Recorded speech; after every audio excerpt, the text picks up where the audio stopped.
2025 भर्तियों का वर्ष आज ही सुनिश्चित करें अपना सिलेक्शन और डाउनलोड करें तैयारी कर लो ऐप।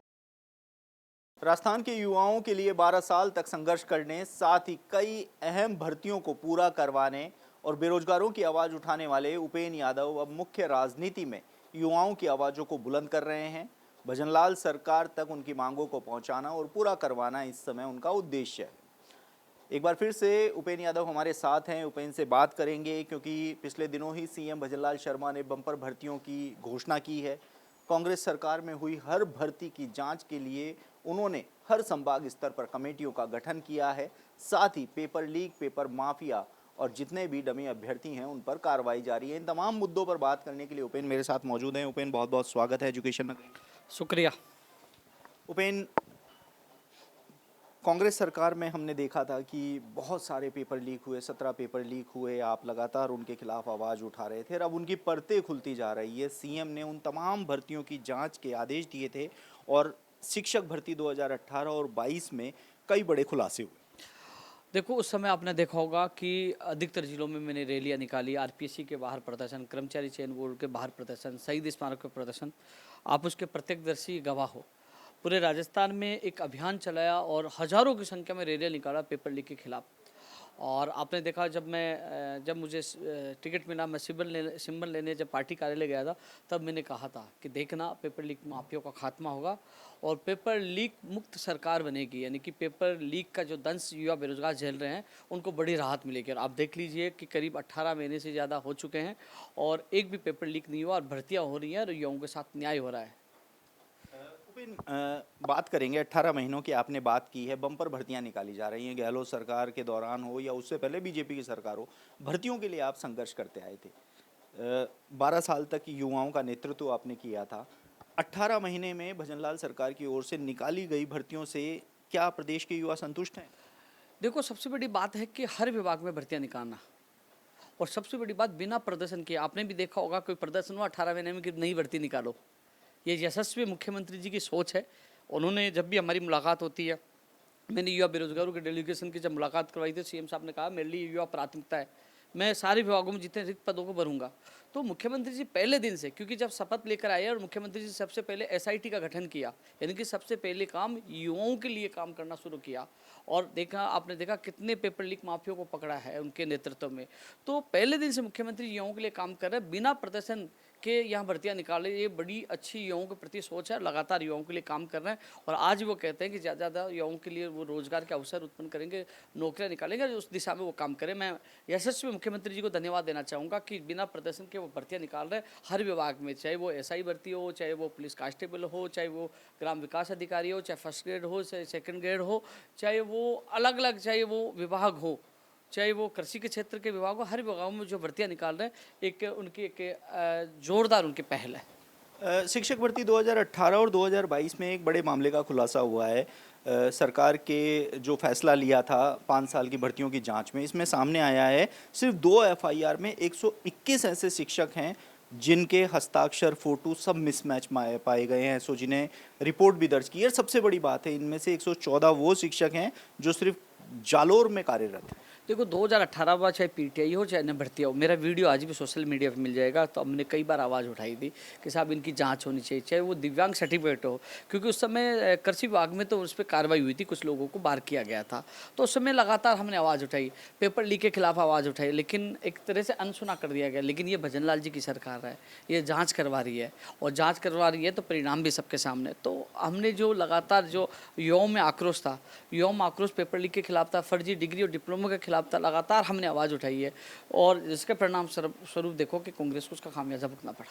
चलिए, यहाँ पे जालोर का जिक्र आया है तो इस समय जालोर का नाम काफ़ी चर्चाओं में है। पीटीआई भर्ती में जालोर के रहने वाला एक सुनील बहादुर का नाम आपसे काफ़ी जोड़ा जा रहा है। एसओजी में अभी पिछले दिनों एफआईआर दर्ज हुई है, मामला दर्ज हुआ है। सोशल मीडिया पर काफ़ी ट्रोल किया जा रहा है कि 2018 में वो आपके साथ थे, संगठन से जुड़े हुए थे, आपके साथ के फ़ोटो भी वायरल किए जा रहे हैं। इस पर आपकी क्या प्रतिक्रिया? देखो, 3.25 लाख लोगों को मैंने सरकारी नौकरियां दिलाने में अहम भूमिका निभाई है। आप मेरे साथ हो, आपके साथ भी बहुत तस्वीर होंगी। कल आप कुछ कांड कर दे तो मैं जिम्मेदार थोड़ी हूँ। उसकी जांच हो रही है, दोषी होगा तो जेल जाएगा और दोषी है, माना है, जेल जाएगा। और जब पुलिस पकड़ेगी तो अपना बयान देगा कौन क्या साथ था। रही बात, एक चीज़ और बता दूँ, जब मैंने संगठन जब मैं यहाँ आया, मैं 2012 में आया, तो हमें जब लोगों को हम संगठन बनाते या संघर्ष समिति बनाते तो लोग जो भी मिलता है कि आप काम करोगे तो काम करो, तो उनका सर्टिफिकेट थोड़ी देखते कि इसका चरित्र कैसे है, उसका अंदर घुस के थोड़ी देख सकते हैं। हालांकि 17 से 18 में वो हमारे साथ रहे, 18 के करीब वो हमारे से किसी चीज़ को लेकर जब हमारी नहीं बनी, वो आप प्रत्यक्षदर्शी हो, आपको पता है कि हमारे एक तरह से जानी दुश्मन हो गई थी किसी मामले को लेकर। जब सोशल मीडिया के कुछ अकाउंट्स हमारे से गायब हो गए थे, तो 18 में हमारे संगठन से उनको दूर कर दिया गया था। उसके प्रत्यक्षदर्शी गवाह आप है, और तमाम उस समय के जो एजुकेशन मीडिया के जो है तमाम लोग, हम उनका नाम तो क्या लूँ, लेकिन आप प्रत्यक्ष में तो आपको पता है कि उस समय कितना बड़ा विवाद हुआ था। आपने मुझे कहा था कि आप छोड़िए, इन मामले मत बोलिए, यानी कि लड़ाई झगड़े पर वो मामला आ गया था। क्योंकि जब सोशल मीडिया के हमारे अकाउंट्स हैक हो गए थे, तो 18 के बाद हमारे कोई संबंध नहीं थे।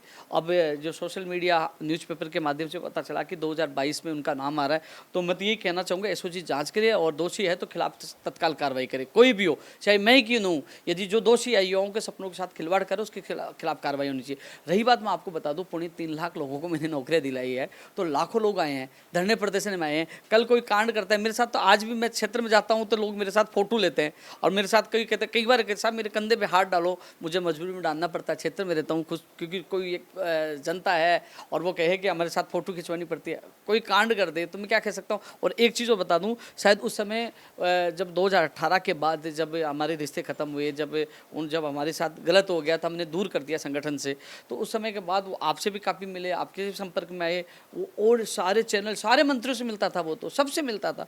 तो उसकी जांच होनी चाहिए और सत्यात्मक सबके सामने आनी चाहिए, क्योंकि हम पब्लिक फिगर, जब पब्लिक के बीच में रहते हैं, लाखों लोग हमसे मिलते हैं, कोई भी मिल सकता है, कोई भी फोटो खिंचवा सकता है। लेकिन मैं इतना जरूर कह सकता हूँ, आपके चैनल के माध्यम से एसओजी से भी और सरकार से भी अपील करना चाहूँगा कि इसमें निष्पक्ष जाँच हो और इसकी पूरा खुलासा होना चाहिए, वो किस किस के संपर्क में था, किस किस को पेपर दिया, दोषी है नहीं है, ये पूरा खुलासा जनता के सामने होना चाहिए। बिल्कुल, जब इस खबर की पुष्टि करने के लिए हमने सुनील भादु से संपर्क किया, तो ये सामने आया कि वो सुनील भादु कोई और है, गांव वाले। बिल्कुल, मैंने संपर्क किया, खबर के लिए हम संपर्क करते हैं, हम पक्ष दोनों लेते हैं। जब मैंने उससे संपर्क किया तो उनका ये कहना था कि ये सुनील भादु दूसरा है, उसकी सुमित्रा नाम की कोई बहन नहीं है, उसकी बहन का पीटीआई में कोई सिलेक्शन नहीं हुआ है, पिता का नाम दूसरा है, गांव का नाम दूसरा है, और इस खबर को हमने चलाया भी था। तो आप उनको कहो, उनको ये बताना चाहिए कि भैया आप तो 2018 में चले गए, आपकी कुछ तस्वीर, हर किसी के साथ तस्वीर होती है, लोग उनको मौका मिल गया कि 12 साल मैंने संघर्ष किया, आज शाहपुरा में बहुत अच्छा मैं काम कर रहा हूँ, जनता का आशीर्वाद इतना भी। 14 तारीख को एक प्रोग्राम किया, 30,000 से ज़्यादा लोग बिना गाड़ी लगाए आशीर्वाद देने आए, प्रतिभा सम्मान समारोह मेरे जन्मदिन के अवसर पर। तो लोगों का यह है कि ये इतना ऊपर जा रहा है, जनता इतना चाह रही है, तो इसको नीचे कैसे लाया जाए। तो ये एक माहौल बना रहे हैं। अरे कांग्रेस की सरकार थी, मुझे जेल में डाला तो एक एक चीज़ ढूंढ रही थी, मेरे घर तक पूछ गई थी पुलिस की इनके बहस भी कितनी है, कितने अकाउंट है, सब कुछ जांच किया, कुछ नहीं मिला। मुझे जब जेल में रखा गया लास्ट समय कि पूरे मुकदमे चेक किया, पूरे अकाउंट चेक किया, कुछ नहीं मिला। जब मैं कांग्रेस में गुजरात से लेकर उत्तर प्रदेश गया, सारे जांच किया, कुछ नहीं मिला। यदि मेरे कोई संबंध होते, कोई बात होती, तो मैं जेल के अंदर होता, बाहर नहीं आता। अब तो बीजेपी की सरकार है, ये तो वैसे भी पेपर लीक माफिया को छोड़ने वाली नहीं है, यशस्वी भजनलाल जी की सरकार है। तो ये क्या, उन लोगों को ये लग रहा है कि शायद अब हम दबाव बना लेंगे, लेकिन उनको ये नहीं पता उपेंद्र यादव दबाव में आने वाला नहीं है। उपेंद्र यादव वही है कि ईमानदारी से काम करके गया, 12 साल संघर्ष करके गया, इसलिए पहचान है, इसलिए भारतीय जनता पार्टी ने टिकट दिया, वो ईमानदारी की मेरी पहचान है। और खुले दावे के साथ कह रहा हूँ, जिसमें मैं इसलिए कह रहा हूँ क्योंकि जितना है आप कितना ही आप कर लीजिए, दबाव में आने वाला नहीं। जिन लोगों को रोजगार मिला है, 3.25 लाख लोग, जिनके माता पिता है, जिन लोगों का भला किया, वो जानते हैं। आज भी इतना प्यार और सम्मान मिलता है। मैं पूरे राजस्थान के कई जगह दौरे पे गया हूँ, मुझे आज भी याद है कि इस बिश्नोई समाज का एक परिवार था, वहाँ मैं गया, उन्होंने इस माताजी मुझे खाना खिलाया, उसने कहा उसकी बेटी की बेटा था, उसका नाम उपेंद्र रखा है। तो प्यार करने वाले बहुत प्यार करते हैं। मैं जाता हूँ, खाना भी खाता हूँ, बुलाता हूँ। उस समय एक दौरा था कि हमें जहाँ भी बुलाते, जालोर में भी गया, कई लोगों ने बुलाया, जो आपने नाम लिया उनके गाँव वालों ने बुला के मेरा स्वागत किया। अब हम तो उस समय के बेरोजगार संघ चलाते थे, कोई बुलाता था, हम सोचते थे कि यार हमें बुला लिया तो हम 10-20 लोग हैं, रुकने के समय होटल के पैसे बचेंगे, खाने के पैसे बचेंगे। तो उस समय संघर्ष की वो परिस्थितियाँ थी, हर जगह जाते थे, लाखों लोग हमसे मिलते थे, मीडिया वालों से मिलते थे। ऐसा है कि जो जैसा कर्म करेगा वैसा सजा भुगतेगा, जिसने गलत किया उसको सजा जरूर मिलेगी, चाहे मैं हूँ, चाहे वो हो, चाहे आप हो। उपेन, चलिए एक बात करते हैं, फूड सेफ्टी ऑफिसर और पीटीआई भर्ती, इसके लिए अब आपने बहुत संघर्ष किया था। फूड सेफ्टी ऑफिसर की भर्ती निकलवाने के लिए बहुत ज़्यादा संघर्ष किया था। पीटीआई भर्ती को पूरा करवाने में आपका विशेष योगदान था। अब इन दोनों भर्ती के अभ्यर्थी फिर से सड़कों पर हैं। पीटीआई भर्ती के अभ्यर्थी आरोप लगा रहे हैं कि इस भर्ती में बड़ा फर्जीवाड़ा हुआ है, 2000 से ज़्यादा अभ्यर्थी फर्जी लगे हुए हैं। तो वहीं एफएसओ भर्ती को कोर्ट में अटकाने की जो 1.5 साल से लगातार इस मामले में अटकी हुई है, उसको लेकर भी वो संघर्ष करें, आपसे भी वो संपर्क। देखो, एफएसओ भर्ती के इन दिनों में मेरे संपर्क में नहीं आए। मेरे संपर्क में आएंगे तो मैं पूरी मदद करूंगा। जैसे जूनियर अकाउंटेंट भर्ती और अन्य भर्तियों में मैं जाकर सरकारी एडवोकेट से मिला हूं और मदद करने की कोशिश भी की है, और मदद के परिणाम स्वरूप वो भर्ती बाहर आई, आज ज्वाइनिंग कर रहे हैं। पीटीआई भर्ती की मैं बात कर रहा हूं, यदि जब भी माननीय मुख्यमंत्री जी से और शिक्षा मंत्री से मुलाकात होगी तो मैं ज़रूर बात रखूँगा। लेकिन मैं इतना ज़रूर कह सकता हूँ, आप उस समय के मेरे सोशल मीडिया के वीडियो आप उठा के देखना, चाहे बीकानेर के हो चाहे कर्मचारी चयन बोर्ड के हो, आपने भी बाइट ली थी। मैंने स्पष्ट शब्दों में कहा था, सरकार जो फर्जी है उनके खिलाफ मुकदमा दर्ज करे, जेल में डाले, और जो सही है उनको ज्वाइनिंग दो। ये उस समय की बाइट सोशल मीडिया पे मिल जाएगी और आपके पास भी मिल जाएगी। स्पष्ट बोला है मैंने ये थोड़ी कहा फर्जी को ज्वाइनिंग दो, क्योंकि अब मैं बेरोजगार संघ चलाता था उस समय, और उसमें कई ऐसे परिवार थे जो कर्जा लेके पढ़ रहे थे, कई ऐसे परिवार थे जिनके आर्थिक तौर पर स्थिति कमजोर थी। वो चाहते थे उनका बेटा और बेटी नौकरी लगे, तो वो समय पर उनको आर्थिक तौर पर मजबूती मिले तो परिवार संभल पाए। लोग रोते थे, लोग दुखी थे, तो हमारा कर्तव्य था कि उनको जल्द से जल्द रोजगार मिला भी है। 3.25 लाख लोगों को 12 साल में रोजगार मिला है। और उस समय हमारी ये, जब पीटीआई भर्ती का मामला आया, कई लोगों ने भी कहा कि फर्जीवाड़ा हुआ है, कई ऐसी यूनिवर्सिटी है, तो मैंने खुद ने शिकायत की है। मैं खुद कर्मचारी चयन बोर्ड अध्यक्ष, जो तत्कालीन अध्यक्ष अभी हैं, उनसे कई मीडिया में कई जगह मैंने सबूत भी दिए थे, कई लोगों ने छापा भी है, कई लोगों ने दिखाए भी है। लेकिन एक चीज़ मैं जरूर कहना चाहूँगा, वो वीडियो आज भी सोशल मीडिया पर हैं। जो कई लोग ऐसा पुराने वीडियो डालकर अपनी मनमर्जी से कह रहे हैं कि शायद उनको हाइट मिल जाएगी या एक पॉपुलरिटी मिल जाएगी, तो मैं सभी युवाओं से कहना चाहूँगा, उस समय के प्रदर्शन के समय की मेरी बाइट मीडिया की और मेरे सोशल मीडिया पे वीडियो देखना। स्पष्ट तौर पे मैंने बोला है कि जो फर्जी है उनके खिलाफ मुकदमा दर्ज करो, जेल में डालिए, और जो सही है उनको ज्वाइनिंग दीजिए। मैंने मांग की है। और यदि इस दौरान पिछली सरकार में यदि किसी फर्जी को यदि नौकरी लगी है, तो वो उस समय देने वाले अधिकारी जिम्मेदार है। कि जब हमने कहा कि फर्जी को बाहर निकालिए, सही को ज्वाइनिंग दीजिए, तो जिम्मेदार वो है। हम तो सही के लिए कह रहे थे। और यही बात, अब जांच लगातार जारी है, यशस्वी भजन लाल जी की सरकार है, जांच जारी है, और जो सही होगा उसके साथ न्याय होगा। एसआई भर्ती 2021 की भी बात करते हैं। इस भर्ती को लेकर भी आपने काफ़ी आवाज़ उठाई थी। इस भर्ती में फर्जीवाड़े के बहुत सारे आरोप लगे थे। हाईकोर्ट में मैराथन सुनवाई जारी है। हालांकि सरकार ने रुख स्पष्ट कर दिया है कि वो भर्ती को रद्द नहीं करना चाह रहे हैं।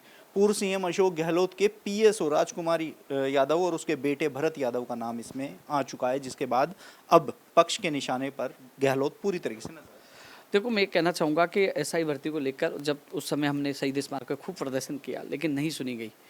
लेकिन उसके बाद सारा स्थिति आपके सामने, परिणाम आया, सारी चीज़ें। अब न्यायालय में ये पूरा मामला है, और मेरा मानना है न्यायालय में जब कोई मामला विचाराधीन है तो उस पर टिप्पणी करना मैं उचित नहीं समझता हूँ। और मैं ये ज़रूर कह सकता हूँ, न्यायालय से न्याय होगा। सीएम भजनलाल से जब मुलाकात करेंगे तो युवाओं की वो कौन सी मांगे हैं जिनको आप रखने वाले हैं? देखो, लगातार मैं माननीय मुख्यमंत्री जी के सामने बात रख रहा हूँ। जो युवाओं के जो सुझाव मुझे मिलते हैं, लगातार जो भर्तियाँ हैं, चाहे वो शिक्षा विभाग में जो पद है, यदि पद बढ़ाने की बात है, कंप्यूटर अनुदेशक की बात रखनी हो, नई भर्ती की, विशेष शिक्षकों की बात रखनी हो, नई पीटीआई की, और जो पीटीआई में जो कई लोग वंचित रह गए थे, कि एक चीज़ तो मैं मानना है कि मैं मेरा सुझाव जरूर रखूँगा, माननीय मुख्यमंत्री जी के सामने जरूर बात रखूँगा। मेरा कर्तव्य भी है। चाहे अभी जो 120 आपने बताया, और मीडिया, सोशल मीडिया भी चल रहा है कि वो उन लोगों के खिलाफ मुकदमा दर्ज हुआ है, और चाहे पीटीआई भर्ती में हो, जिन लोगों के फर्जी डिग्री या अन्य किसी कारण से वो फर्जीवाड़े में पाए गए, लिप्त पाए गए, उनके खिलाफ कार्रवाई हो रही है। तो उन लोगों की वजह से, चाहे पीटीआई हो, चाहे वो शिक्षक भर्ती हो, चाहे अन्य भर्ती हो, उन लोगों की वजह से यदि जो नीचे वाला वंचित रह गया, क्योंकि वो लोग फर्जी तरीके से नहीं लगते, तो नीचे वालों को मौका मिलता, तो ऐसे स्थिति में मैं ये बात रखूँगा, जो वंचित हैं, तो सरकार को मैं ज़रूर सुझाव पूछूँगा कि जो फर्जीवाड़ा करने वालों के खिलाफ तो कार्रवाई करे, लेकिन वंचित हैं उनको भी मौका दिया जाना उचित होगा। ये मैं बात माननीय मुख्यमंत्री जी के सामने सुझाव के तौर पर रखूँगा। एक अंतिम सवाल, 12 साल तक युवाओं के लिए संघर्ष किया, अब मुख्य राजनीति में कौन सी वाली ज़िंदगी ज़्यादा अच्छी लगती है? मैं चर्चा, मेरा यहाँ भी पूरे राजस्थान में पहले भी था, अब शाहपुरा में भी चर्चा है। मुझे अच्छा लगता है कि मैं जिस भूमि पे मैंने जन्म लिया, मैंने 12 साल यहाँ दिया। एक चीज़ और आपको तथ्य बताना चाहूँगा, जो बड़ा युवाओं को जानने के लिए बड़ा महत्वपूर्ण है, युवाओं की एक मैसेज है। कई लोग ये सोचते हैं कि मैं राजनीति में चला गया या पार्टी ज्वाइन कर लिया तो मैं बोल नहीं रहा या मैं युवाओं का साथ छोड़ दिया। मैं स्पष्ट करना चाहूँगा कि 7 जून 2023 को जब त्रिवेणी नगर में युवा बेरोजगार महासम्मेलन हुआ, उसमें तत्कालीन शिक्षा मंत्री बी.डी. कल्ला जी, धर्मेंद्र राठौड़ जी थे, बाद में रामलाल शर्मा जी भी आए थे बीजेपी के, ये 2 कांग्रेस के थे। उसमें स्पष्ट तौर पे मैंने ये कह दिया था कि मैं राजस्थान बेरोजगार एकीकृत महासंघ से इस्तीफा दूंगा। उस समय मैं राजनीति में भी नहीं था, राजनीति में तो 24-25 में आया हूँ, उस समय मैं था भी नहीं। उस समय मैंने ऐलान कर दिया था क्योंकि मैं 12 साल से माता पिता से दूर था, आदिवार जेल, अनशन करना, उत्तर प्रदेश, कहाँ जाना। तो एक मेरा कर्तव्य था कि मैं माता पिता की भी सेवा करूँ। एक बेटे का कर्तव्य होता है कि माता पिता की सेवा करूँ। मैं 2-2, 3-3 महीने में, एक महीने में घर जाता था। मेरी एक बच्ची है, मेरा परिवार है, माता पिता है।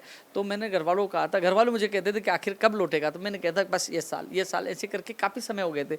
तब मैंने 2023 में ही जून में ही ऐलान कर दिया था कि मैं राजस्थान बेरोजगार एकीकृत महासंघ से इस्तीफा देकर जाऊँ। उस समय ये भी कहता था कि देखना मेरी याद जरूर आएगी। मैं यूट्यूब पे खूब एक बार नहीं, मैंने दर्जनों बार बोला है कि मैं छोड़ के जाऊँगा। और मैं ये भी कहता था कि एक दिन मैं छोड़ के जाऊँगा, तुम्हें ज़रूर याद आएगी। आपको ये लगता है कि यार इसकी जॉब है, इसकी जिम्मेदारी है, आपको ये लगता है कि अभी ये शब्द मैं बोलता था उस समय। आज शायद उनको जरूर याद आती होगी। जब भी कोई बात होती तो उपेन्द्र यादव डटकर सामने खड़ा होता था। बैठ गया तो बैठ गया, लड़ गया तो लड़ गया, सर्दी हो, गर्मी हो, बरसात हो, दिवाली हो, होली हो, कभी भी मैं पीछे नहीं हटा, हमेशा लड़ा हूँ। और लेकिन उसका परिणाम स्वरूप 3.25 लाख लोग नौकरियाँ कर रहे हैं। लेकिन इतना ही कहना चाहूँगा, अपने दिल पर हाथ रखिए कि 12 साल अपने माँ बाप परिवार से दूर होकर मैंने आप लोगों का साथ दिया। आज मेरा कर्तव्य है मैं मेरे माता पिता की सेवा करूं। मेरे बच्चे भी है, मेरी पत्नी भी है, सब है, परिवार है, तो उनके बीच में उनके साथ रहना मेरा कर्तव्य। इसलिए मैं गया। राजनीति में तो मैं बाद में आया हूँ, जब मैंने ऐलान करते राजनीति में आया हूँ। और राजनीति में इसलिए आया हूँ कि यदि किसी युवा का साथी, यानी किसी वर्ग का मैं युवा हूँ और मैं आपका साथी हूँ, यदि मैं सत्ता में जाता हूँ और राजनीति में आता हूँ, यदि मैं उस जगह जाकर आपकी बात रखता हूँ, जैसे यशस्वी मुख्यमंत्री जी के सामने मैंने 4th कर्मचारी की बात रखी, उसमें जीके बैठाने की बात रखी, अलग अलग जब मुझे मौका मिलता है तो मैं बहुत सुझाव देता हूँ। वो सुझाव आप लोगों के काम आ रहे, क्योंकि मैं आपसे निकला हूँ। और यदि मैं चुनाव जीता और आगे जाता तो कम से कम आपकी आवाज़ में बुलंद करता। लेकिन मैं आगे भी मैं इतना कह रहा हूँ कि मैं युवाओं की आवाज़ हमेशा बुलंद करता रहूँगा, आपके पक्ष में मजबूत सुझाव मैं सरकार को देता रहूँगा। तो उस कारण से मैं गया हूँ। ऐसा नहीं है कि मैं पॉलिटिक्स में आ गया तो चला गया। वो तो पहले वो वीडियो मिल जाएंगे सोशल मीडिया पर। मैं कह रहा हूँ 7 जून 2023 के मेरे फेसबुक पर या आपके सोशल मीडिया पर सब जगह आप सर्च करोगे तो वीडियो आ जाएंगे। एक चीज़ और बताऊँ आपको, सवाल आप कह रहे थे फोटो की, मैं तो वो शख्स था जब मैं जेल के अंदर था, मुझे किसी व्यक्ति ने आकर ये कहा कि आप बाहर जाके प्रदर्शन मत करना पेपर लीक के खिलाफ, आपको 1 करोड़ रुपए इनाम देंगे। और 7 जून 2023 को बेरोजगार महासम्मेलन ने मंत्री जी के सामने कहा कि मुझे ये रिश्वत का ऑफर आया। उस समय बोला, प्रेस कॉन्फ्रेंस में बोला, यानी कि जब मुझे 1 करोड़ रुपए में नहीं खरीद पाए, आज कौन खरीद पाएगा। और कांग्रेस सरकार में इतने मैंने आंदोलन किए, लेकिन वो भी एक चीज़ को मानते थे कि यार ईमानदार व्यक्ति देखा तो पहला व्यक्ति देखा। आज मैं भारतीय जनता पार्टी का सदस्य हूँ, आज मैं कार्यकर्ता हूँ, मैं काम कर रहा हूँ। और आज मैं शाहपुरा में मैं एक परिवर्तन लेकर आया हूँ। शाहपुरा में निःशुल्क कोचिंग, कई आम आदमी से मिलना, हॉस्पिटल में सुधार, शिक्षा की क्रांति, सारा कुछ इतना बेहतर हो रहा है। शाहपुरा की जनता मुझसे कुछ है, उनका आशीर्वाद का जो मुझे प्रमाण आपको देना चाहूँगा। 14 जुलाई को जब जन्मदिन था, प्रतिभा सम्मान समारोह, 30,000 से ज़्यादा लोग बिना गाड़ी पहुँचे। तो आज उनका इतना प्यार मुझे मिल रहा है, तो मैं चाहता हूँ शाहपुरा को एक विशेष, यानी कि एक विकसित शाहपुरा बनाऊँ और एक शाहपुरा को एक बेहतरीन शाहपुरा बनाऊँ। तो उसको बेहतरीन शाहपुरा बनाने को लेकर मैं वहाँ मेहनत करूँ। मैं बहुत कम आता हूँ, आज आया हूँ, फिर वापस जयपुर शाहपुरा लौट जाऊँगा। बहुत कम मैं जयपुर आ पाता हूँ, लेकिन जब भी मुझे मौका मिलेगा मुख्यमंत्री जी के सामने, सरकार के सामने, मैं युवाओं की बात हमेशा रखता रहूँगा। और शाहपुरा को भी मैंने वचन दिया कि 365 दिन आपके लिए सेवा करूँगा। मैं सेवा कर रहा हूँ। वहाँ भी भ्रष्टाचार के खिलाफ मैंने मोर्चा खोल रखा है। किसी के खिलाफ ऐसे भी मुकदमा दर्ज हुआ, किसी के खिलाफ क्या हुआ, वहाँ भी मैंने बैंड बजा रखी है। जैसे यहाँ जिस प्रकार चर्चा होते थे कि युवाओं के लिए मैं दिल खोल कर काम कर रहा हूँ, वैसे दबंग तरीके से मैं जनता के लिए काम कर रहा हूँ। मैंने कहा जातिवाद से परे हटकर सभी को साथ लेकर चलना, हर गरीब की सुनना, हर व्यक्ति को सम्मान दिलाना, हर व्यक्ति के लिए काम करना, उसमें मैं काम कर रहा हूँ। और आज भी 16 घंटे मैं शाहपुरा की जनता की सेवा कर रहा हूँ।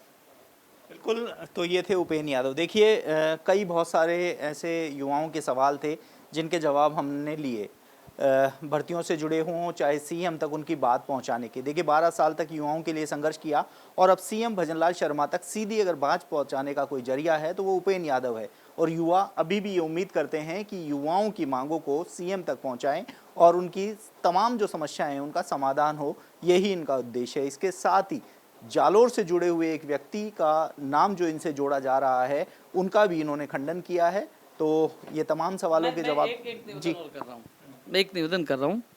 जालोर से जुड़े व्यक्ति का उस समय आप प्रत्यक्षदर्शी हो, आप तो बताओ कि उस समय कितना भयंकर झगड़ा हुआ सोशल मीडिया के चक्कर में, जब हमारा सोशल मीडिया हैक हो गया और उसके बाद हम दूरियां हुई तो आपने कोशिश की मिल जाए, लेकिन मैंने कहा कि मैं साथ हमारे संगठन में दूरियां, हम उसको संगठन से दूर कर दिया। इसके प्रत्यक्षदर्शी आपसे ज़्यादा कौन होगा? सारे मीडिया वाले, लेकिन अब आप इंटरव्यू ले रहे हो तो आपसे ज़्यादा प्रत्यक्षदर्शी नहीं है।